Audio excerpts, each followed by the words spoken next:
परमाणु संरचना में आगे आज हम देखने वाले हैं। सबसे पहले हम देखेंगे कक्ष के बारे में, जिसको कक्षा भी कहा जाता है, कोश भी कहा जाता है, यह अंग्रेजी में ऑर्बिट के नाम से भी जाना जाता है। पहले इसको देख लेते हैं, इसके बारे में चर्चा कर लेते हैं। हम जानते हैं कि परमाणु का सबसे बीच वाला भाग ठोस होता है, जिसमें प्रोटॉन और न्यूट्रॉन पाए जाते हैं। उस गोलाकार भाग को, जिसमें परमाणु का पूरा द्रव्यमान केंद्रित होता है, परमाणु का पूरा धन आवेश केंद्रित होता है, उस स्थान को हम परमाणु का नाभिक कहते हैं। मान लीजिए ये किसी परमाणु का नाभिक है, यहाँ पे न्यूट्रॉन और प्रोटॉन पाए जाते हैं। इसके आसपास में बहुत सारे वृत्ताकार मार्ग पाए जाते हैं। क्या पाए जाते हैं? बहुत सारे वृत्ताकार मार्ग पाए जाते हैं। इन वृत्ताकार मार्गों को ही हम कोश या फिर कक्ष कहते हैं। परमाणु के नाभिक के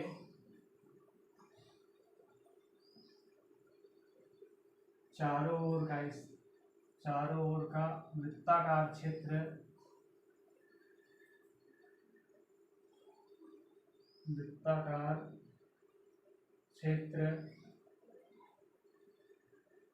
जहाँ ऋण आवेशित इलेक्ट्रॉन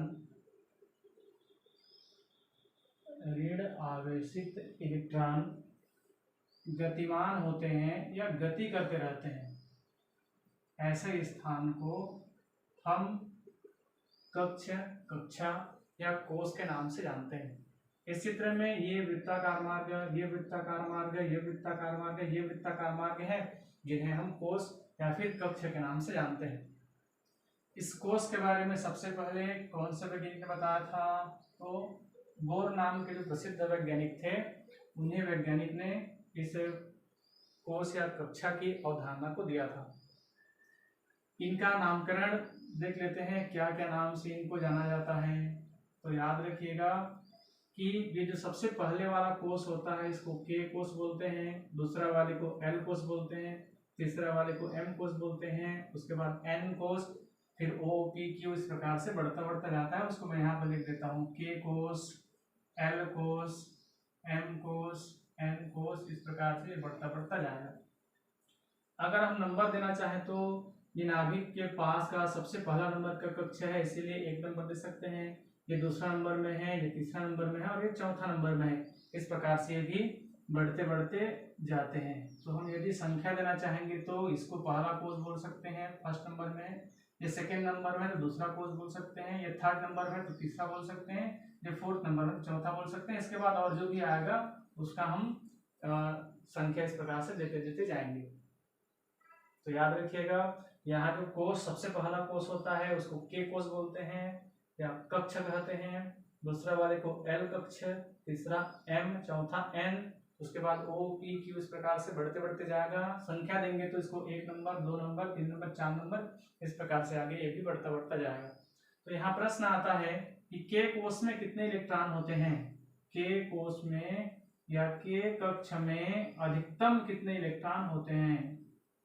अधिकतम कितने इलेक्ट्रॉन गति करते रहते हैं या कितने इलेक्ट्रॉन उसमें उपस्थित होते हैं? तो याद रखेंगे, के कोश में अधिकतम पाए जाने वाले या गति करने वाले इलेक्ट्रॉनों की संख्या 2n का वर्ग होता है। इसी प्रकार से आपको पूछेगा एल कोश के बारे में, तो याद रखेंगे एल कोश में भी अधिकतम इलेक्ट्रॉनों की संख्या 2n का वर्ग। उसके बाद एम कोश में भी अधिकतम इलेक्ट्रॉनों की संख्या 2n का वर्ग। उसके बाद एन कोश में भी अधिकतम इलेक्ट्रॉनों की संख्या 2n का वर्ग। इसका मतलब है किसी भी कोश में घूमने वाले अधिकतम इलेक्ट्रॉनों की संख्या 2n का वर्ग होता है। चाहे के कोश हो, चाहे एल हो, चाहे एम हो या एन, कोई भी कोश हो, उसमें घूमने वाले अधिकतम इलेक्ट्रॉनों की संख्या 2n का वर्ग होता है। ये इसका छोटा सा फॉर्मूला है। तो इलेक्ट्रॉनों का कैलकुलेशन हमको करना है, तो n का मतलब क्या होता है? n का मतलब होता है कक्ष की संख्या, कक्षों की संख्या। पहला नंबर वाला है कि दूसरा नंबर वाला है कि तीसरा नंबर वाला है। तो n बराबर 1 भी हो सकता है, 2 3 4 5 6 ऐसे बढ़ते बढ़ते जाता है, उसी को हम रखकर देखते हैं। तो यहाँ देखिए सबसे पहले 2 है तो इसको 2 लिख देते हैं, फिर यहाँ पर n है, n के जगह में कितना रखना है, k वाला जो कोस है वो पहले नंबर में होता है। कौन से नंबर में होता है, पहले नंबर में होता है, इसीलिए यहाँ n के जगह में हमको क्या रखना पड़ेगा, n बराबर हमको रखना पड़ेगा 1। n बराबर 1 रखेंगे तो यहाँ हो जाएगा इतना, आगे सॉल्व करेंगे तो इतना हो जाएगा, फिर आगे सॉल्व करेंगे तो 2 आएगा। इसका मतलब है k कोष में घूमने वाले अधिकतम इलेक्ट्रॉनों की संख्या 2 होता है। उसी प्रकार से l कोष में घूमने वाले अधिकतम इलेक्ट्रॉनों की संख्या कितना होता है, तो l कौन से नंबर में है, 2 नंबर में है, तो हमको n बराबर क्या रखना पड़ेगा, 2 रखना पड़ेगा। तो देखते हैं सॉल्व करके, 2 गुणित यहाँ पर हमको n के जगह में रखना है 2, तो 2 रख देते हैं, आगे सॉल्व करेंगे तो 2 गुणित ये हो जाएगा 2 का स्क्वायर, तो 2 का स्क्वायर 4 होता है, आगे सॉल्व करेंगे तो 8, मतलब l कोष में घूमने वाले अधिकतम इलेक्ट्रॉनों की संख्या 8 होता है। बस n के जगह पर आपको मान रखते जाना है और इलेक्ट्रॉनों की संख्या अपने आप आते जाएगा। m देखिए कौन से नंबर पे है, तीसरे नंबर पे है, इसका मतलब है हमें n के जगह पर कितना रखना पड़ेगा, 3 रखना पड़ेगा। 2 गुणित यहाँ n के जगह में कितना रखना है, 3 रखना है, तो 3 रख देते हैं, कितना आएगा, 2 गुणित 3 3 9, और सॉल्व करेंगे तो कितना आ गया 18। m में घूमने वाले अधिकतम इलेक्ट्रॉनों की संख्या हो गया 18। अब इसमें देखते हैं n में घूमने वाले अधिकतम इलेक्ट्रॉनों की संख्या 2n का वर्ग है, और हमको n के जगह में कितना रखना पड़ेगा, n के जगह में रखना पड़ेगा 4, क्योंकि n चौथा नंबर में है। तो सॉल्व करते हैं तो आ जाएगा 2 गुणित यहाँ पे रखना पड़ेगा n का मान, और n का मान यहाँ पर है 4, आगे सॉल्व करेंगे तो ये हो जाएगा 2 गुणित 4 चौक 16, आगे सॉल्व करेंगे तो आएगा 32। इसका मतलब है k कोष में घूमने वाले अधिकतम संख्या 2, l में घूमने वालों की संख्या 8, तीसरा वाले में 18, चौथे वाले में 32, इसके बाद 50, इस प्रकार से ये बढ़ते बढ़ते जाएगा। स्पेशली आप देखेंगे k कोष में कितने इलेक्ट्रॉन घूमते हैं, अधिकतम इलेक्ट्रॉन, तो आपको कैलकुलेट करके 2 निकालना है। l कोष में 8, m वाले में 18 और इस वाले में 32, फिर अगले वाले में 50। इस सूत्र की सहायता से हम इलेक्ट्रॉनों की संख्या को निकाल सकते हैं। आपको इतना याद रखना है ये वाले सूत्र को, इस सूत्र की सहायता से आप निकाल सकते हैं घूमने वाले अधिकतम इलेक्ट्रॉनों की संख्या को। अब थोड़ा सा और देख लेते हैं। हमें पता है कि नाभिक वाले भाग में प्रोटॉन और न्यूट्रॉन होते हैं, नाभिक में प्रोटॉन और न्यूट्रॉन होता है। न्यूट्रॉन उदासीन होता है, न्यूट्रॉन कैसा होता है, उदासीन होता है, उसमें ना तो प्लस चार्ज होता है ना ही माइनस चार्ज होता है, इसलिए उसको उदासीन बोलते हैं। उसके बाद इलेक्ट्रॉन में कौन से चार्ज होते हैं, उसमें माइनस चार्ज होते हैं, पॉजिटिव चार्ज, नेगेटिव चार्ज। और नाभिक में होता है प्रोटॉन, इसमें होता है प्लस चार्ज। तो याद रखेंगे ये न्यूट्रॉन और प्रोटॉन केंद्र में पाया जाता है, नाभिक में पाया जाता है, और इलेक्ट्रॉन चारों तरफ घूमता रहता है। तो न्यूट्रॉन की बात छोड़ देते हैं क्योंकि ये तो उदासीन है। नाभिक में होता है प्रोटॉन और इस रास्तों में घूमता रहता है इलेक्ट्रॉन, इसमें माइनस चार्ज है, इसमें प्लस चार्ज है, तो दोनों एक दूसरे को क्या करेंगे, आकर्षित करेंगे। तो ध्यान देंगे, दोनों एक दूसरे को आकर्षित करेंगे। यहाँ पर पाए जाने वाला प्रोटॉन यहाँ के इलेक्ट्रॉन को आकर्षित करता है, यहाँ के इलेक्ट्रॉन को आकर्षित करता है, यहाँ के इलेक्ट्रॉन को आकर्षित करता है, सब जगह के इलेक्ट्रॉनों को अपनी ओर आकर्षित करके रखने का काम करता है। अपनी ओर आकर्षित करने के लिए वह जिस बल का प्रयोग करता है उसे हम कहते हैं प्रभावी नाभिकीय आकर्षण बल।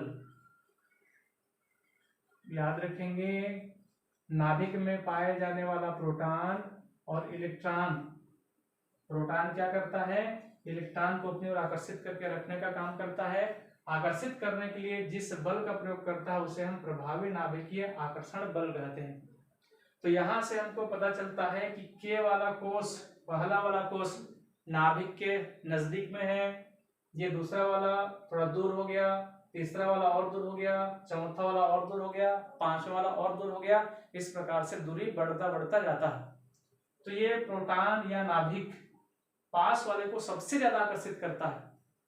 यहाँ आकर्षण का प्रभाव K पर सबसे ज्यादा पड़ता है, फिर L में थोड़ा कम हो जाता है, M में और कम हो जाता है, N में और कम हो जाता है, और आगे जाएंगे तो उसका प्रभाव धीरे धीरे कम होता जाता है।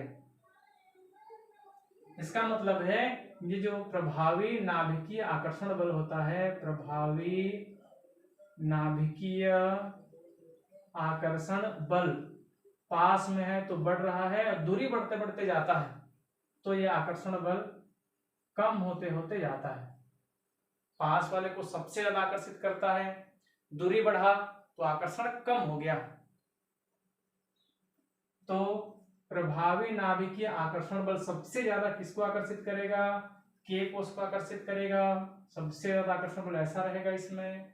उसके बाद दूसरा में आकर्षण का बल थोड़ा कम हो जाएगा L में, और कम हो जाएगा M में, और कम हो जाएगा N में, और यदि होता तो O हो जाता, और इस प्रकार से ये बढ़ते बढ़ते जाएगा। यहाँ सबसे ज्यादा, थोड़ा कम, थोड़ा कम, थोड़ा कम, थोड़ा कम, दूरी बढ़ते बढ़ते जाता है तो उसका जो आकर्षण बल का मान होता है वह धीरे धीरे कम होते जाता है। याद रखेंगे K पर आकर्षण बल का प्रभाव सबसे ज्यादा पड़ता है, फिर L में प्रभाव थोड़ा कम हो जाता है, इसमें कम, इसमें कम, इस प्रकार से कंटिन्यू ये चलते चलते जाता है। तो हम यहाँ पर ऐसा बोल सकते हैं कि ये प्रभावी नाभिकीय आकर्षण बल, प्रभावी नाभिकीय आकर्षण बल और दूरी में क्या संबंध है, यहाँ की जो दूरी है उसमें क्या संबंध है। तो इस प्रकार से हम दोनों के बीच में संबंध बना सकते हैं। दूरी बढ़ता जाता है तो आकर्षण बल कम होता जाता है, या ऐसा बोल सकते हैं आकर्षण बल ज्यादा होता है जब दूरी कम होता है। तो इन दोनों के बीच में व्युत्क्रमानुपात का संबंध होता है। प्रभावी नाभिकीय आकर्षण बल दूरी के व्युत्क्रमानुपाती होता है, क्योंकि दूरी बढ़ता जाता है तो आकर्षण बल का मान कम होते जाता है, दूरी कम होते जाएगा तो इसका मान बढ़ते जाएगा। दोनों एक दूसरे के अपोजिट होते हैं, इसलिए दोनों के बीच में जो संबंध रहेगा वो इसको हम इस प्रकार से व्युत्क्रमानुपाती संबंध बोलते हैं। तो प्रभावी नाभिकीय आकर्षण बल दूरी के व्युत्क्रमानुपाती होता है, क्योंकि जैसे जैसे दूरी बढ़ता बढ़ता जाता है उसी के साथ साथ प्रभावी नाभिकीय आकर्षण बल का मान कम होते होते जाता है। इसलिए दोनों के बीच में ये वाला संबंध हमको बना के रख देना है। इसके बाद हम आगे देखेंगे कक्षक के बारे में। इसके बारे में कक्षक के बारे में देखेंगे। ये अभी हमने कक्षा के बारे में देख लिया, अब थोड़ा सा देखते हैं कक्षक के बारे में। तो कक्षक किसे कहते हैं? परमाणु में पाए जाने वाला ऐसा क्षेत्र, परमाणु में ऐसा क्षेत्र होता है त्रिविम में जहां पर इलेक्ट्रॉन के पाए जाने की संभावना सबसे ज्यादा होता है। इलेक्ट्रॉन के पाए जाने की संभावना सबसे ज्यादा होता है। आप जानते होंगे कि त्रिविम मतलब सब दिशाओं को हम त्रिविम बोल देते हैं, 3 डायमेंशन बोल देते हैं। उसी के बारे में हमको अभी थोड़ा सा जानना है। कक्षा के बारे में जान लिए, कक्षक के बारे में थोड़ा जान लिए, अब आगे हम देखते हैं कक्षक के बारे में। तो कक्षक अंग्रेजी में इसको ऑर्बिटल कहा जाता है। परमाणु का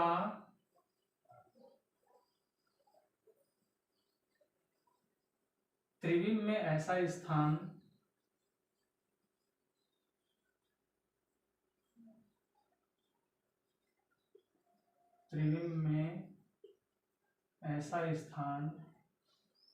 जहां इलेक्ट्रॉन पाए जाने की संभावना सबसे ज्यादा होता है।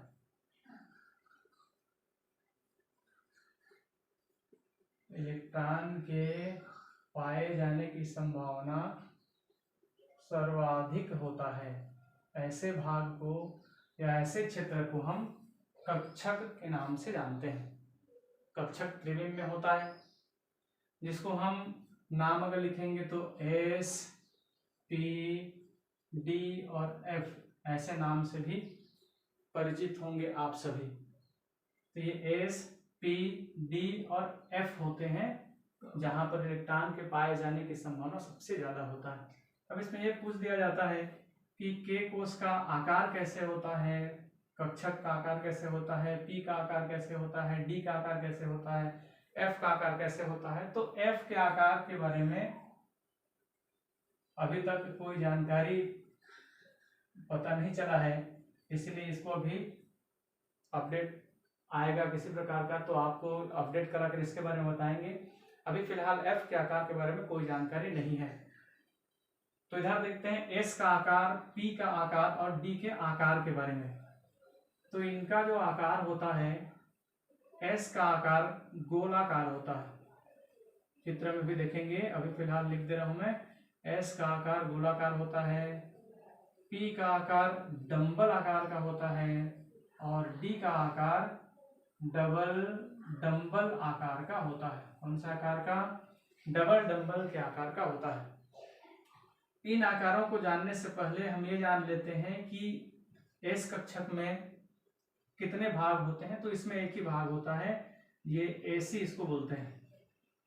पी में जब इसको चुंबकीय क्षेत्र में रखा जाता है तो यह 3 भागों में विभाजित हो जाता है, जिसको बोलते हैं पी एक्स, दूसरा वाले को पी वाई और तीसरा वाले को पी जेड के नाम से जानते हैं। चुंबकीय क्षेत्र में रखने पर पी कक्षक 3 भागों में विभाजित हो जाता है, पी एक्स, पी वाई और पी जेड। इसी प्रकार से डी वाले को जब चुंबकीय क्षेत्र में रखते हैं तो ये भी 5 भागों में डिवाइड हो जाता है। कितने भागों में? 5 भागों में। तो आपको याद रखना है, ये एक्स है और ये वाई है और ये जेड है, एक्स, वाई और जेड।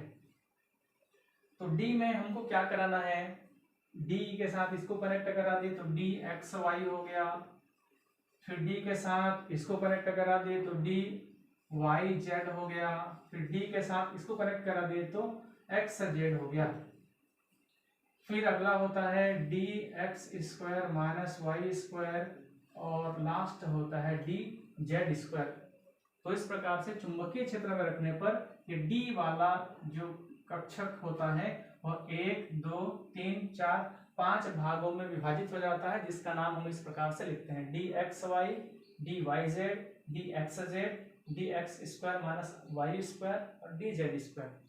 ये 3 भागों में बढ़ता है, पी एक्स, पी वाई और पी जेड, और ये किसी भी इस प्रकार का प्रभाव नहीं पड़ता है, इसलिए खाली एस लिख देते हैं। अब इन सब का आकार देखते हैं कैसे कैसे होते जाता है। तो एस का जो आकार होता है, हमें पता है कि 3 डायमेंशन होते हैं, 3 अक्ष होते हैं, पढ़े होंगे आपने, 3 अक्ष होते हैं। ये मान लीजिए एक्स अक्ष है, ठीक है, ये वाई अक्ष है और ये जेड अक्ष है। अक्षों का नाम आप कहीं पर भी लिख सकते हैं। तो ये गोल आकार का होता है। कौन सा आकार का होता है? गोल आकार का होता है। तो यहाँ पर हमने ऐसे करके गोला बना दिया। ये एस कक्षा का आकार गोल आकार का होता है, जो एक्स वाई और जेड के इस प्रकार के केंद्र वाले भाग में पाया जाता है। उसके बाद पी एक्स का देखते हैं, ये हो गया एस का आकार, लिख देता हूं मैं, एस का आकार इस प्रकार से रहता है, जिसको हम गोल आकार कहते हैं। अब पी एक्स का आकार देखते हैं। पी एक्स का आकार इधर बना देता हूं मैं, पी एक्स का आकार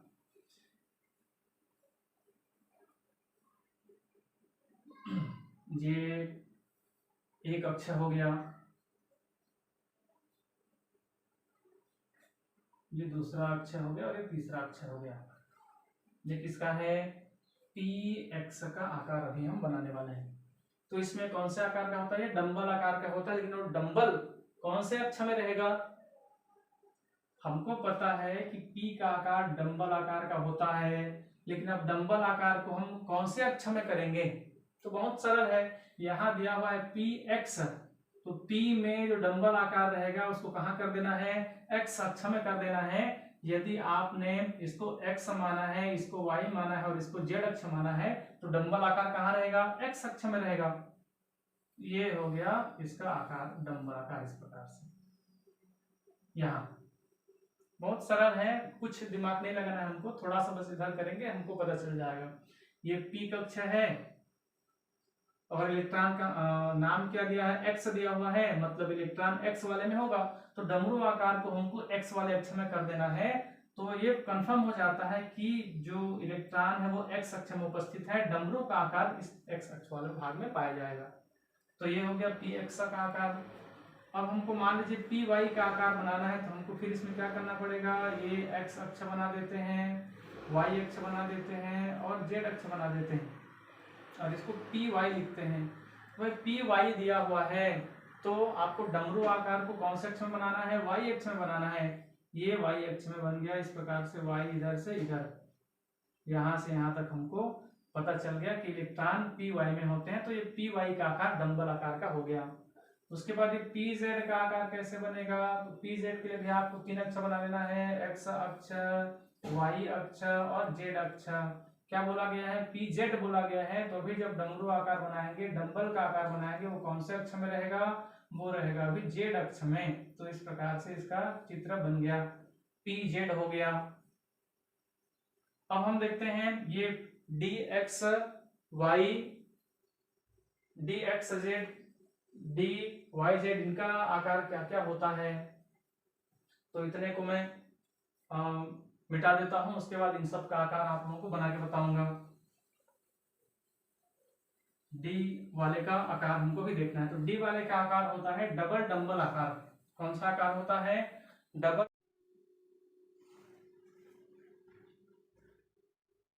तो आगे हम इसमें देख रहे थे D x Y, D Y Z, D x Z, D x square minus Y square और डी जेड स्क्वायर का आकार कैसे होता है। तो देखते हैं सबसे पहले इसका आकार कैसे होता है। तो इसके लिए हमको याद रखना है कि ये मान लीजिए डी के बाद एक्स और वाई दिख रहा है, तो हमको एक्स और वाई का अक्ष बनाना है। तो ये मान लेते हैं एक्स अक्ष है और इसको हम मान लेते हैं वाई अक्ष है। अब हम ये भी जानते हैं कि डी कक्षक का आकार डबल डंबल के आकार का होता है। इसमें आपको एक डंबल बनाना है एक्स अक्ष में और दूसरा डंबल बनाना है आपको वाई अक्ष में। लेकिन ध्यान देना है कि ये डबल डंबल होते हैं एक्स और वाई अक्ष के ऊपर नहीं होते, बल्कि एक्स और वाई अक्ष के ये जो अक्ष दिख रहे हैं इसके बीच वाले भाग में पाए जाते हैं। डायरेक्ट आपको अक्ष में नहीं बनाना है इनके डबल डंबल आकार को।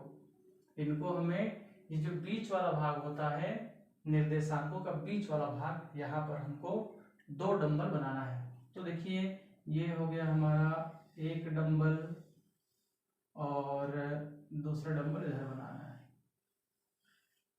तो इस प्रकार से ये जो आकार है वह डी एक्स और वाई को प्रदर्शित करेगा। ध्यान देंगे डी कक्षक है तो कितना डंबल रहेगा, 2 डंबल रहेगा। देखिए ये पहला डंबल है और यहाँ से दूसरा डंबल है। दोनों डंबलों को कहाँ कहाँ प्रदर्शित करना है, दोनों डंबल को एक्स और वाई अक्ष में प्रदर्शित करना है, एक्स और वाई अक्ष के बीच में प्रदर्शित करना है। तो ऐसे दिया रहता है, ये एक्स और वाई अक्ष के निर्देशांकों के बीच में, निर्देशांकों के बीच में ये दोनों डंबल आकार पाए जाते हैं। तो इस तरीके से डी एक्स और वाई का आकार बनेगा इधर, जिस तरीके से चित्र बना हुआ है। आगे हम देखते हैं ये दूसरा वाले का चित्र कैसे बनेगा, डी एक्स और जेड का।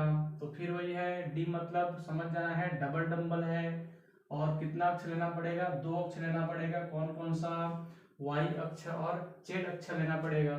चलिए हम यहाँ पर बना देते हैं 2 अक्ष को और वाई को यहाँ शो कर देते हैं और जेड को यहाँ शो कर देते हैं।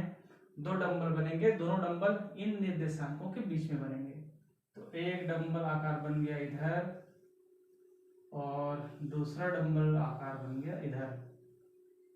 तो ये वाला जो चित्र दिख रहा है यह डी वाई और जेड को प्रदर्शित करेगा, ये वाला डी एक्स और वाई को प्रदर्शित कर रहा है, इसका आकार को ये बता रहा है। ठीक इसी प्रकार से यदि हम इसका चित्र बनाते हैं, इसका डी एक्स और जेड का, तो इसके लिए भी हमको 2 अक्ष बनाने पड़ेंगे। ये मान लीजिए पहला अक्ष हो गया, ये दूसरा अक्ष हो गया। इसको हम x अक्ष मान लेते हैं, इसको z अक्ष मान लेते हैं, तो d का मतलब आप जानते हैं डबल डंबल होगा। कौन कौन से अक्ष के बीच में, x अक्ष और z अक्ष, जिसको हमने यहाँ पर बना दिया है। इन निर्देशांकों के बीच में हमको डबल डंबल आकार इस प्रकार से बना देना है। तो ये प्रदर्शित कर देगा हमारा डी एक्स और जेड अक्ष का आकार को प्रदर्शित कर देगा। यहाँ एक्स अक्ष और वाई अक्ष के निर्देशांकों के बीच में हमने डबल डंबल बना दिया। ये यहाँ से यहाँ तक पहला डंबल है और ये यहाँ से दूसरा डंबल है। उसके बाद यहाँ हम बनाते हैं डी एक्स स्क्वायर और वाई स्क्वायर के लिए। तो यहाँ भी हमको क्या करना पड़ेगा, दो इस प्रकार से अक्ष बनाना पड़ेगा। ये मान लीजिए एक्स अक्ष है और ये वाई अक्ष है। इसमें भी दो डंबल होते हैं, लेकिन ध्यान रखेंगे इसमें पाए जाने वाले डंबल ऐसे बीच में नहीं पाए जाएंगे। निर्देशांक का बीच में है, ये निर्देशांक का, ये भी इस प्रकार से निर्देशांक के बीच में है, ये भी निर्देशांकों के बीच में है।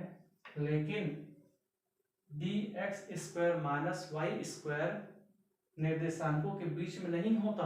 तो कहाँ होता है, डबल डंबल तो होते हैं, लेकिन इसके दोनों डमरू ये अक्ष के ऊपर पाए जाते हैं। ये इस अक्ष के ऊपर एक डंबल हो गया, इस अक्ष के ऊपर दूसरा डंबल हो गया। याद रखेंगे ये कहाँ पर है, निर्देशांकों के बीच में है, ये भी निर्देशांकों के बीच में है, लेकिन ये एक्यूरेट निर्देशांक के ऊपर बना हुआ है, निर्देशांक पर बना हुआ होता है इसके दोनों डंबल आकार। तो ये शो करता है D x square minus Y square के आकार के बारे में। उसके बाद हमको शो कराना है ये तीसरा वाले का, डी जेड स्क्वायर वाले का। तो इसके लिए भी हमको क्या करना पड़ेगा, इस प्रकार से दो अक्ष बनाना पड़ेगा। कितना अक्ष बनाना पड़ेगा, दो अक्ष बनाना पड़ेगा। कितना अक्ष बनाना पड़ेगा, दो अक्ष बनाना पड़ेगा। मान लेते हैं ये y अक्ष है और ये z अक्ष है, तो बाकी अक्ष से इसका कोई लेना देना नहीं है, क्योंकि यहाँ पर कौन सा अक्ष दिया हुआ है, z दिया हुआ है। लेकिन फिर भी मैं आपको बताने के लिए यहाँ पर y लिख दिया हूँ और यहाँ पर z लिख दिया हूँ। अब जो डंबल आकार रहेगा वो डंबल आकार कहाँ रहेगा, हमको इसमें फोकस करना है। इसमें डबल डंबल इसमें नहीं होता है, इसमें डबल डंबल आकार होता है, इसमें डबल डंबल आकार होता है, इसमें भी डबल होता है, इसमें भी डबल होता है, लेकिन निर्देशांकों के ऊपर होता है। इसमें डबल डंबल नहीं होता, डबल डंबल नहीं होता है। तो क्या होता है, डंबल सिंगल ही होता है जो जेड अक्ष पर पाया जाता है। इस प्रकार से आपको याद रखना है, डंबल बनाएंगे ऐसे, एक ही डंबल बना रहता है जो जेड अक्ष पर पाया जाता है, और साथ ही आपको ऐसे दो सर्कल प्रदर्शित कर देना है। तो ये दो सर्कल क्यों, तो दो सर्कल का मतलब होता है पूरा का पूरा इलेक्ट्रॉन इसमें जो होते हैं वो इन्हीं बीच वाले भाग में, केंद्र वाले भाग में केंद्रित होते हैं। इसीलिए आपको इसके चित्र को इस प्रकार से बना देना है। तो याद रखेंगे d x y double dumbbell निर्देशांक का बीच, d Y z double dumbbell निर्देशांक के बीच में, d x z double dumbbell निर्देशांक के बीच में। लेकिन D x square minus Y square double dumbbell होता है, पर दोनों डंबल निर्देशांक पर ही पाए जाते हैं, और डी जेड स्क्वायर का आकार डबल डंबल नहीं होता है। प्रश्न पूछ सकता है कि वह कौन सा डी कक्षक है जिसका आकार डबल डंबल नहीं होता है। तो आपको इसका नाम याद रखे रहना है, और उसका आकार इस प्रकार से प्राप्त होगा। ये जेड अक्ष में डंबल रहेगा और यहाँ बीच में सर्कल रहेगा। पूरा का पूरा इलेक्ट्रॉन घनत्व तो केंद्र वाले भाग में होता है, इसलिए यहाँ पे ये सर्कल आपको दिखाई देगा। तो इस तरीके से हमने ये एस कक्षा का आकार जान लिया, P X P Y P Z का आकार जान लिया, इन सब का भी आकार जान लिया। इसके बाद हमको जानना है, एक शब्द आता है नोडल तल के बारे में। इसके बारे में, नोडल तल के बारे में। तो एक मिनट में इसको साफ कर लेता हूं, उसके बाद हम देखेंगे नोडल तल के बारे में। तो अभी हम पढ़ रहे थे कक्षक के बारे में, जहां पर इलेक्ट्रॉन पाया जाता है या इलेक्ट्रॉन के पाए जाने की संभावना ज्यादा होता है। परमाणु में कुछ ऐसे भाग भी होते हैं जहां इलेक्ट्रॉन के पाए जाने की संभावना शून्य होता है, या फिर वहां इलेक्ट्रॉन के घनत्व तो बहुत कम होता है। ऐसे जगह को हम कहते हैं नोडल तल। क्या बोलेंगे उसको? नोडल तल के नाम से उसको जाना जाता है।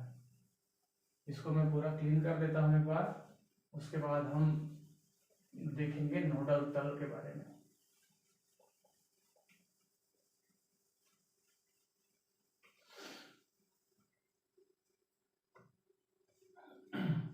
अगला शब्द जिसको हमको जानना है नोडल तल।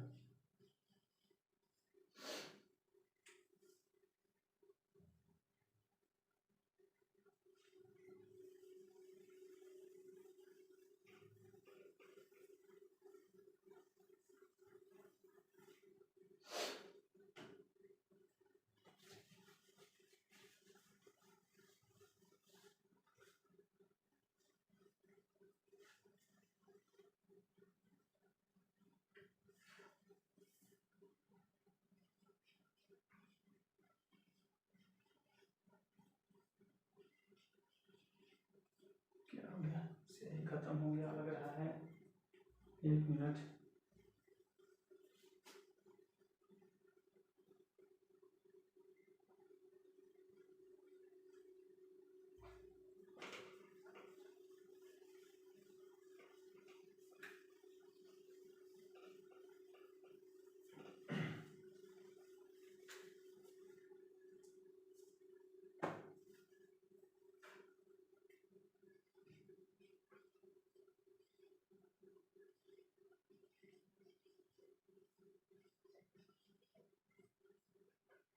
अभी हमको जानना है नोडल तल के बारे में। तो परमाणु में पाए जाने वाला ऐसा स्थान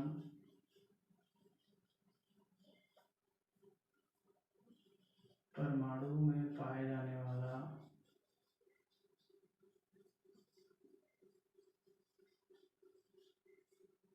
ऐसा स्थान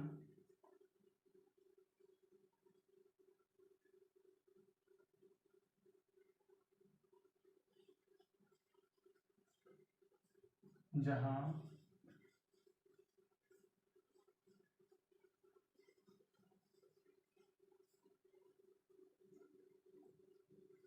पाए जाने की संभावना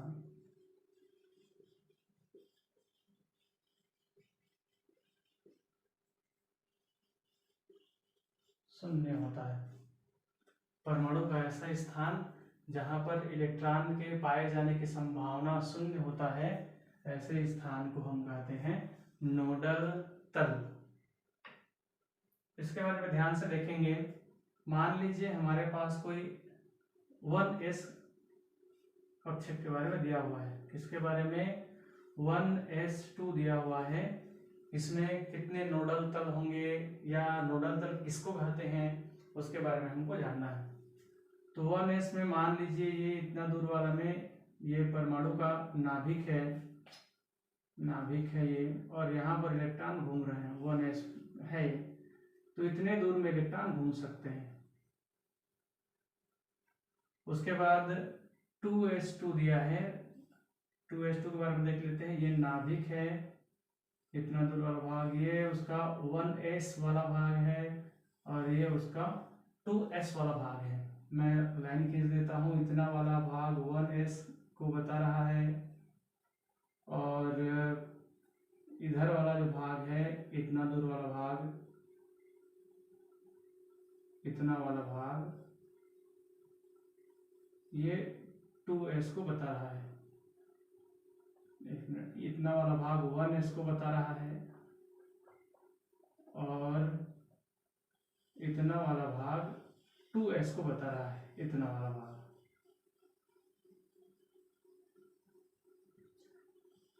तो ध्यान से देखेंगे, समझ में आराम से आएगा, बहुत इजी है। तो इतना दूर वाला भाग 1s कक्षक का एरिया है। किसका एरिया है? 1s का क्षेत्र है ये। और 1s में कितने इलेक्ट्रॉन होते हैं? 2 इलेक्ट्रॉन होते हैं। ये दोनों इलेक्ट्रॉन इतने वाले जगह में घूम रहे हैं। फिर ये वाला जो एरिया है, यहाँ जितने को मैं डार्क किया हूँ सेकंड नंबर में, ये वाला 2s का क्षेत्र है। इसका क्षेत्र है 2s का क्षेत्र है। इसमें भी कितने इलेक्ट्रॉन घूमेंगे? 2 इलेक्ट्रॉन घूमेंगे। तो हमको यहाँ पर ध्यान देना है कि इतने दूर में 1s के 2 इलेक्ट्रॉन घूम रहे हैं। फिर इतने दूर वाला एरिया, रास्ता जो दिख रहा है, जो कक्षा आपको दिख रहा है, उसमें भी 2 इलेक्ट्रॉन घूमेंगे, वो 2s का क्षेत्र है। अब दोनों के बीच में देखते हैं, ये वाला जो एरिया, व्हाइट वाला एरिया दिख रहा है, ये तो छूटा हुआ है। तो ये जो छूटा वाला भाग है यहाँ पर 1s और 2s के बीच में, 1s और 2s के बीच का खाली वाला भाग, बीच का रिक्त स्थान दिख रहा होगा आप सबको। ये बीच का रिक्त स्थान, वहां पर कोई इलेक्ट्रॉन घूम रहा है क्या? वहां पर कोई भी इलेक्ट्रॉन नहीं घूम रहा है, इसलिए उस वाले भाग को हम नोडल तल या नोडल सरफेस कहते हैं। क्या बोलेंगे उसको? नोडल तल या नोडल सरफेस कहते हैं। तो बड़े आसानी से हमको दिख गया कि 1s और 2s के बीच में ये एक खाली एरिया है, रिक्त स्थान है, जहां पर एक भी इलेक्ट्रॉन गति नहीं कर रहे हैं। इसीलिए इस खाली वाले भाग को हम क्या बोलेंगे? नोडल तल कहते हैं, नोडल सरफेस कहते हैं। तो परिभाषा के हिसाब से अभी देख लीजिए, परमाणु का ऐसा स्थान जहां इलेक्ट्रॉन के पाए जाने की संभावना शून्य होता है, ऐसे जगह को हम क्या बोलते हैं? नोडल तल कहते हैं। तो यहाँ पर हमको नोडल तल दिख रहा है, ये वाला भाग जहां पर मैं डॉट डॉट कर रहा हूं, ये नोडल तल कहलाता है। अब ये नोडल तल s ऑर्बिटल में, p ऑर्बिटल में, d ऑर्बिटल में और f ऑर्बिटल में किसी किसी में हम देखकर जान सकते हैं नोडल तल कितना होता है, और किसी किसी में देखने पर हमको पता नहीं चलेगा नोडल तल की संख्या कितनी है, नोडल तल है या नहीं है। तो ये 1s 2s में हम देखकर पता कर सकते हैं नोडल तल। यहाँ पर एक नोडल तल दिख रहा है दोनों के बीच में करके।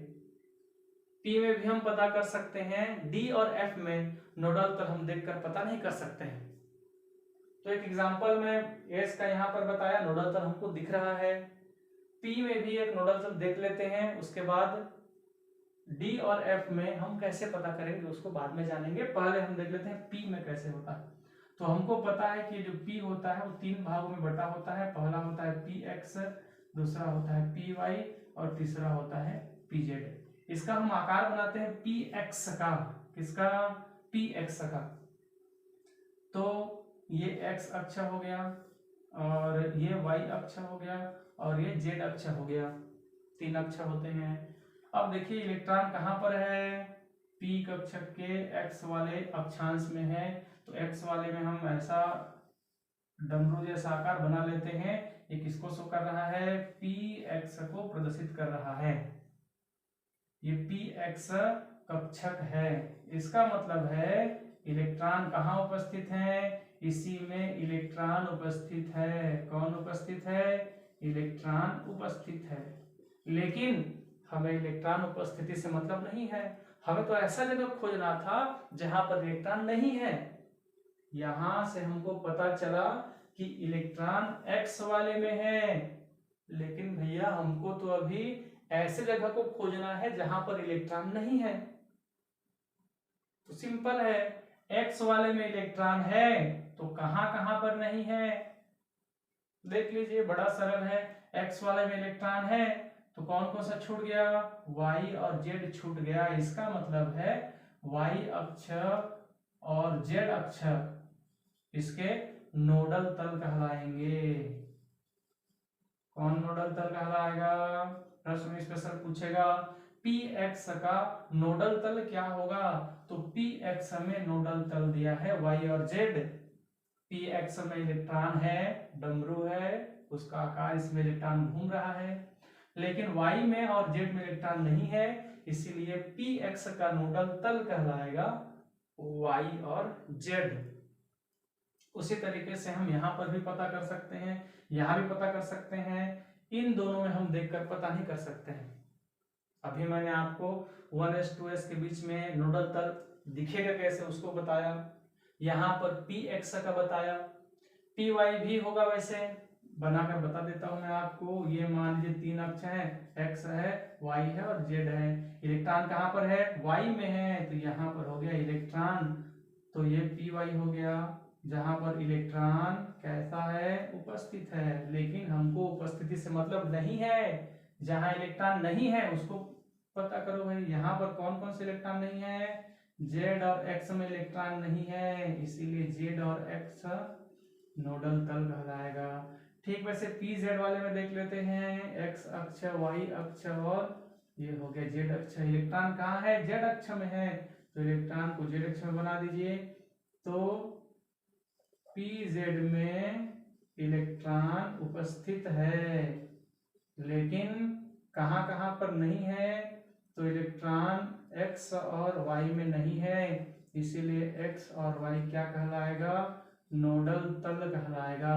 इस तरीके से हम देखकर भी बता सकते हैं, लेकिन ये देखकर बताने वाला काम एस और पी में हो सकता है, लेकिन हो सकता है पी में आप ज्यादा दिमाग लगाना पड़े, एफ में तो और पता ही नहीं है भैया, उसका तो आकार ही नहीं है, तो आप आकार भी ड्रॉ नहीं कर सकते और उसमें कहाँ कहाँ पर नोडल तल होगा उसको भी नहीं पता कर सकते हैं। तो सभी के नोडल तल को पता करने के लिए फॉर्मूला होता है, एक छोटा सा सूत्र है, उस सूत्र का प्रयोग करके हम ये आकार को जाने न जाने हम नोडल तल की संख्या निकाल सकते हैं। अभी आपको कोई पूछेगा, किसी भी वैज्ञानिक को आप पूछते हैं कि भैया एफ का आकार तो नहीं है, तो उसमें नोडल तल कहां पर पाए जाएंगे, ड्रॉ करके बताइए। कोई नहीं बता सकता, क्योंकि इसका आकार ही नहीं पता है। लेकिन उस फॉर्मूला का उपयोग करके हम चाहे एफ कक्षक हो, चाहे डी हो, चाहे पी हो, चाहे एस हो, कोई भी हो, उसका नोडल तल हम आराम से ज्ञात कर सकते हैं। तो देखते हैं उस सूत्र के बारे में, उस फॉर्मूला के बारे में, उसके बाद हम नोडल तल ज्ञात करने का प्रैक्टिस करेंगे, या हम सीख ही जाएंगे नोडल तल ज्ञात करना एस, पी और डी और एफ में।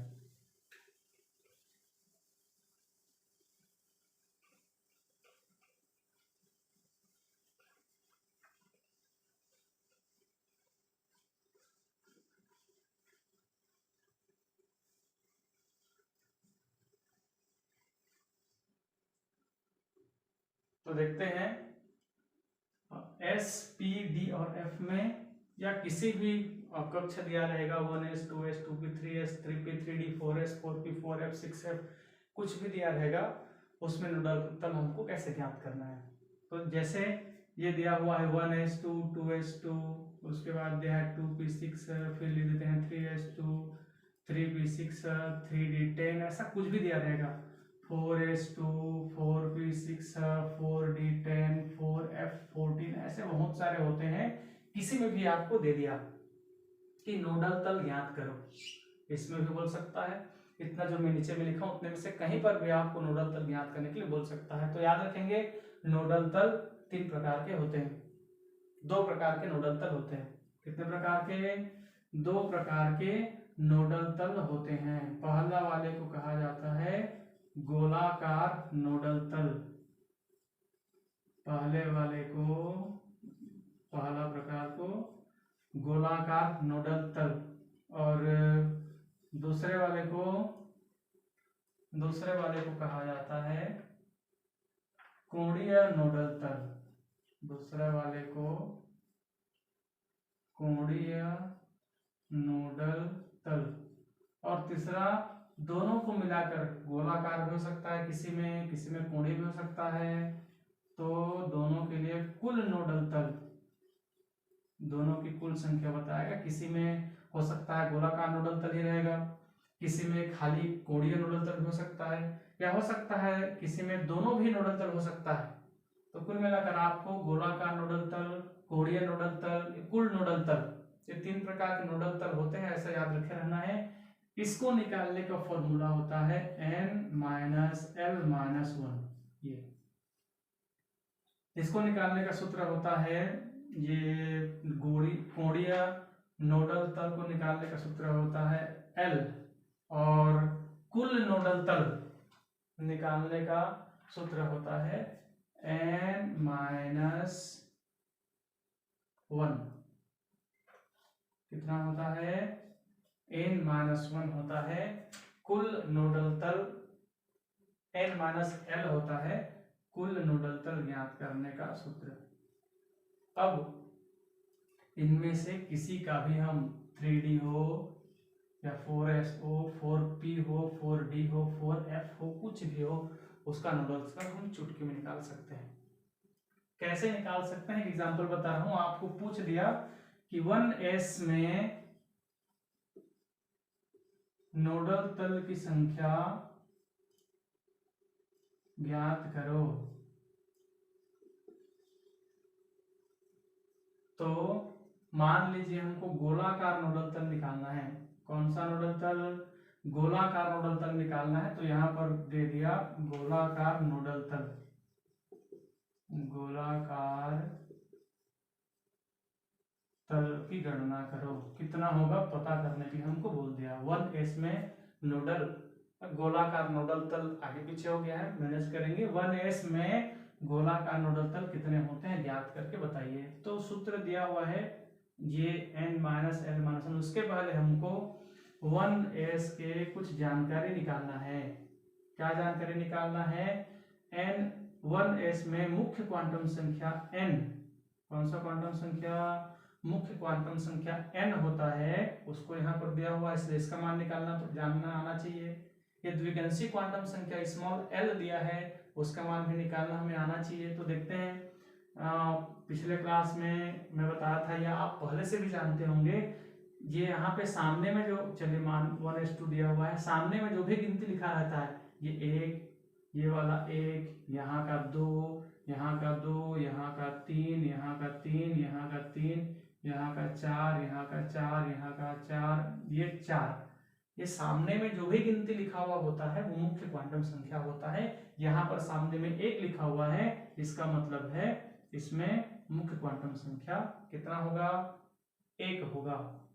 उसके बाद L निकालना है, द्विगंशी क्वांटम संख्या निकालना है। तो आपको याद रखे रहना है, S बराबर 0 होता है, P बराबर 1 होता है, D बराबर 2 होता है और F का मान 3 होता है। इस छोटे से चीज को आपको थोड़ा सा याद करना पड़ेगा। अब देखिए यहाँ जो SPDF लिखा रहता है, SPDF लिखा रहता है, वह द्विगंशी क्वांटम संख्या को स्मॉल l को प्रदर्शित करता है। तो यहाँ पर क्या लिखा है, S लिखा हुआ है, और ये किसको प्रदर्शित कर रहा है, ये प्रदर्शित कर रहा है स्मॉल l को, ये प्रदर्शित कर रहा है मुख्य क्वांटम संख्या l को प्रदर्शित कर रहा है।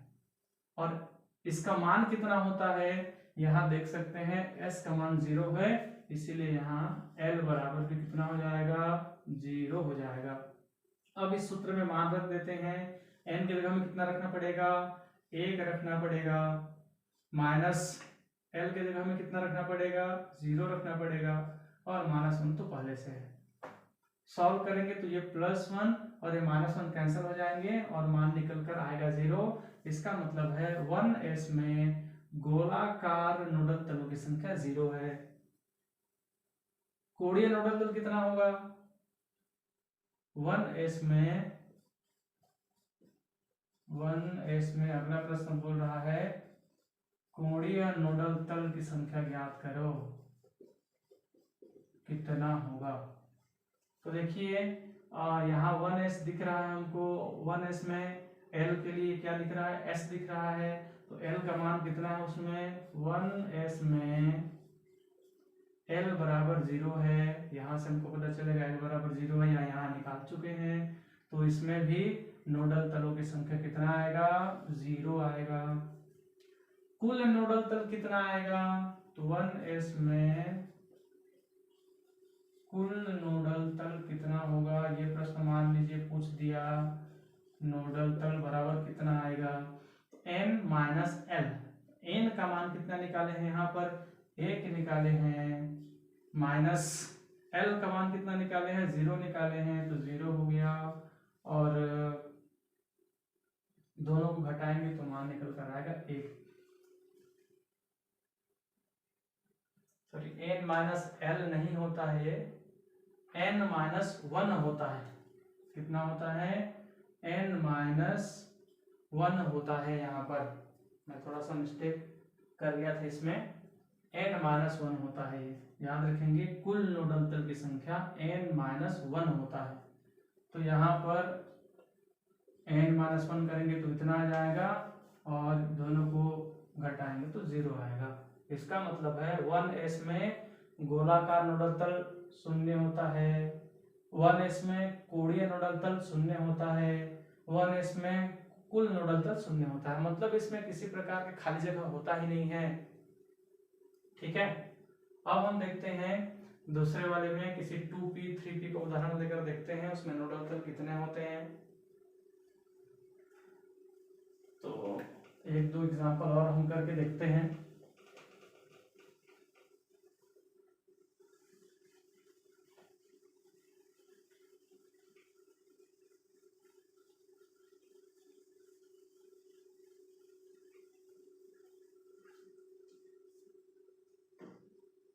अब एस वाले का लगभग आप जान चुके हैं, तो हम देखते हैं 2p वाले का। 2p यहाँ पर मैं लिख देता हूं। तो 2p में 3 प्रकार के नोडल तल हमको निकालना है। कितने प्रकार के? 3 प्रकार के। कौन कौन सा? गोलाकार नोडल तल निकालना है, दूसरा नंबर में कोणीय नोडल तल निकालना है, और तीसरा नंबर में हमको कुल नोडल तल निकालना है। तो यहाँ पर मैं शॉर्टकट में लिख देता हूँ गोलाकार नोडल तल कितना होगा। तो गोलाकार नोडल तल के लिए सूत्र हम जानते हैं n-l-1। यहाँ से हमको क्वांटम संख्याओं का जानकारी पता कर लेना है। यहाँ दिख रहा है n बराबर सामने का गिनती 2 लिखा हुआ है तो 2 लिख देते हैं। l बराबर l को प्रदर्शित करने के लिए यहाँ पर p है और p का मान होता है 1, इसीलिए l का मान भी हो गया 1। अब इसमें मान रखते जाते हैं। तो l के जगह में n के जगह में कितना रखेंगे? 2 रखेंगे। l के जगह में कितना रखेंगे? 1 रखेंगे और -1 तो पहले से ही है। सॉल्व करेंगे तो 2 ऋण 2 बराबर 0। यहाँ पर गोलाकार नोडल तल की संख्या आएगा 0। अब हम निकालते हैं कोणीय नोडल तल के बारे में। यहाँ निकाल लेते हैं कोणीय नोडल तल। तो कोणीय नोडल तल का सूत्र क्या होता है? L। जितना L होता है, जितना द्विगंशी क्वांटम संख्या होता है, उतना कोणीय नोडल तल पाया जाता है। तो n का मान कितना, L का मान कितना निकाले हैं? L का मान हम निकाले हैं 1, इसलिए यहाँ पर इसका कोणीय नोडल तल का संख्या आ जाएगा 1। उसके बाद कुल नोडल तल, कुल नोडल तल कितना है इसमें? तो कुल नोडल तल का जो सूत्र है वो हमारे पास पता है, n-1 होता है। n का मान 2 लिख दे और ऋण 1 बराबर कितना? 1 आ गया भाई। तो याद रखेंगे इसमें कुल नोडल तल 1 होता है, कोणीय नोडल तल 1 होता है और गोलाकार नोडल तल नहीं है इसमें। 2p के बाद हम अगला एग्जांपल देखते हैं। 3d में आ जाते हैं हम। 3d10, ये 10 इलेक्ट्रॉन घूम रहे हैं, इससे मतलब नहीं है। 3d10 में पहले तो हमको निकालना है गोलाकार नोडल तल। गोलाकार नोडल तल कितना होता है? तीनों प्रकार का निकालेंगे। तो चलिए लिख लेते हैं। इसका सूत्र होता है n-l-1। फिर हम निकालेंगे क्वांटम संख्या। n का मान निकाल लेते हैं। शुरू में जो गिनती लिखा रहता है वो 3 है और वही मुख्य क्वांटम संख्या को प्रदर्शित करता है। सेकेंड नंबर में l द्विगंशी क्वांटम संख्या को कौन प्रदर्शित करता है? s-p-d-f प्रदर्शित करता है। यहाँ पे d दिख रहा है और d का मान होता है 2, इसीलिए l का मान हो गया 2। इस सूत्र में मान रखेंगे तो n के जगह में कितना रखना है? 3, l के जगह में कितना रखना है? 2 और यहाँ पर -1। तो ये हो जाएगा 3 ऋण 3 बराबर 0। इसमें कोणीय नोडल तल, गोलाकार नोडल तल 0 होता है। उसके बाद इसमें निकालेंगे कोणीय नोडल तल कितना आएगा? कोणीय नोडल तल। तो कोणीय नोडल तल का सूत्र होता है L और यहाँ L कितना है? 2 है, इसीलिए इसका मान हो जाएगा 2। उसके बाद कुल नोडल तल कितना आएगा? सूत्र होता है n-1, n का मान है 3 ऋण 1 बराबर 2 नोडल तल होता है, कुल मिलाकर 2 नोडल तल। तो इस प्रकार से यहाँ पर हम निकाल सकते हैं 3D के नोडल तल के बारे में निकाल लिए। अब 4F का निकालते हैं। 4F में नोडल तल होते हैं कितना, इसको निकालने का प्रयास करते हैं। प्रयास क्या करेंगे, निकल ही जा रहा है, दो मत वाली अब फड़फड़ाने वाली बात ही नहीं है। हम नोडल तल आराम से निकाल सकते हैं, इसके बारे में आप फड़फड़ाइए मत।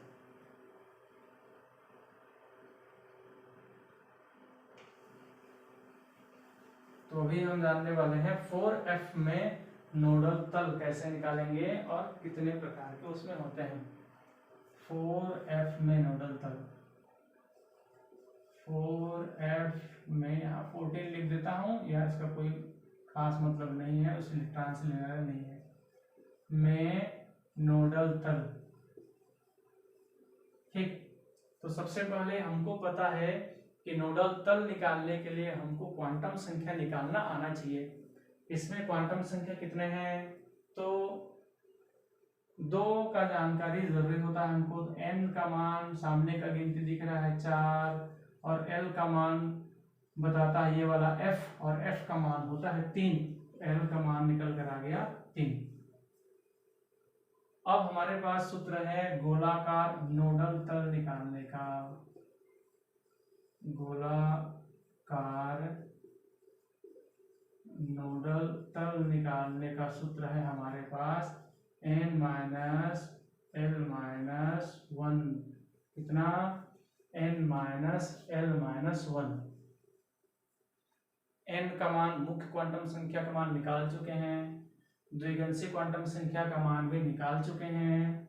रख देते हैं 4 ऋण 3 ऋण 1, 4 ऋण 4 बराबर आ गया 0। उसके बाद सेकेंड नंबर में कोणीय नोडल तल निकाल लेते हैं। कैसे निकालेंगे भाई, इजी है। इसको निकालने के लिए स्मॉल l पता होना चाहिए। स्मॉल l हम पहले से निकाल चुके हैं, तो इसका मान आ गया 3। उसके बाद देखते हैं कुल नोडल तल कितना होता है, तो n-1 होता है। n का मान हम निकाल चुके हैं, 4 है ऋण 1 बराबर 3 कुल नोडल तल आएंगे। तो इस प्रकार से कुछ भी दिया रहेगा 1s 2s 2p 3s 3p 3d 4s 4f 6f 6 7 कुछ भी दिया रहेगा, तो उसको इन सूत्र का उपयोग करके, कौन कौन से सूत्र, 3 सूत्र आपको याद रखे रहना है। पहला है n-l-1, किसको बताता है, ये गोलाकार नोडल तल के बारे में बताएगा। सेकेंड नंबर में आपको याद रखना है l, ये किसको बताता है, ये बताता है कोणीय नोडल तल के बारे में। और थर्ड नंबर में आपको याद रखना है n-1, ये किसको बताता है, कुल नोडल तल की संख्या को बताने का काम करता है। तो ये 3 सूत्र यदि आपको पता है और क्वांटम संख्या निकालना आ जाता है, तो हम नोडल तल आसानी से निकाल सकते हैं बिना चित्र को देखे। 4F के बारे में हम कोई कौन से अक्षर में होता है, कहाँ होता है, कुछ नहीं जानते हैं, लेकिन इस सूत्र का प्रयोग करके उसमें पाए जाने वाले नोडल तल को हम आसानी से निकाल सकते हैं। इसके बाद आगे हम जानेंगे S, P, D और F कक्षकों की ऊर्जाओं के बारे में। उनका ऊर्जा कितना होता है और किसकी ऊर्जा सबसे कम होती है, किसकी ऊर्जा सबसे ज्यादा होती है, इन सब के बारे में अभी हम जानने वाले हैं। S, P, D और F के बारे में, कक्षकों की ऊर्जा के बारे में। इनके कक्षकों के ऊर्जा के बारे में बताने के लिए बोरबरी नाम के वैज्ञानिक थे, उन्होंने नियम दिया था n+l का नियम। उसी के हिसाब से हम जानते हैं किसकी ऊर्जा कितनी है, किसकी ऊर्जा कम है, किसकी ऊर्जा ज्यादा है। n+l का नियम किसने दिया था, बोरबरी नाम के 2 वैज्ञानिक थे, उन्होंने दिया। तो देखते हैं ऊर्जाओं के बारे में। उसके पहले हम थोड़ा सा जान लेते हैं एस कक्षक में कितने इलेक्ट्रॉन आ सकते हैं, पी में टोटल कितने इलेक्ट्रॉन आते हैं, डी में कुल मिलाकर कितने इलेक्ट्रॉन होते हैं, टोटल इलेक्ट्रॉनों की संख्या, और एफ में टोटल इलेक्ट्रॉनों की संख्या कितनी होती है, उसके बारे में थोड़ा सा जान लेते हैं। कुछ समय पहले हम पढ़े थे, क्या पढ़े थे भाई, कि ये जो एस होता है उसमें कितने खाने होते हैं, एक ही खाना होता है, उसको या तो गोलाकार शो कर सकते हो या फिर ऐसे इस आकार में भी प्रदर्शित कर सकते हो। उसके बाद हम पढ़े थे कि पी वाले में ऐसे खानों की संख्या कितनी होती है, ऐसे खानों की संख्या होती है 3।